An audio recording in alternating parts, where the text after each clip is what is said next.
โอ้คนทั่วไปเนาะที่เขาเจ้าเห็นดอกเบี้ยเงินกู้เนาะ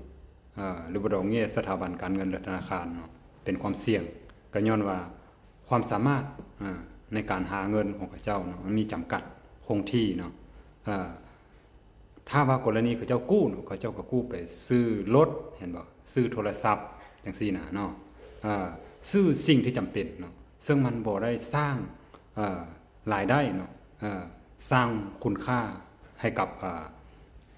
ผลตอบแทนระยะยาวเนาะระยะสั้นระยะยาว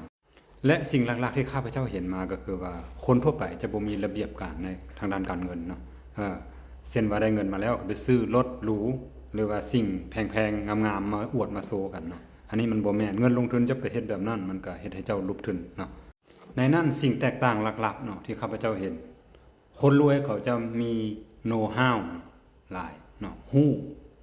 มีเน็ตเวิร์กมีข้อมูลที่ชัดเจนแน่นอนเนาะแต่ว่าคนทั่วไปได้โนวอตเนาะฮู้ว่าแม่นหยังซื่อๆแต่ว่ายังบ่ฮู้ว่าที่จริงแท้มันจะหาเงินได้หรือบ่เนาะเป็นไอเดียซื่อๆเนาะในนั้นคนรวยจะมีวินัยในการใช้เงินเนาะเขาจะลงทุนในแต่โครงการที่มันมีความเสี่ยงต่ำเนาะเช่นว่าอสังหาเนาะหรือว่าธุรกิจหรือว่าเป็นประเภท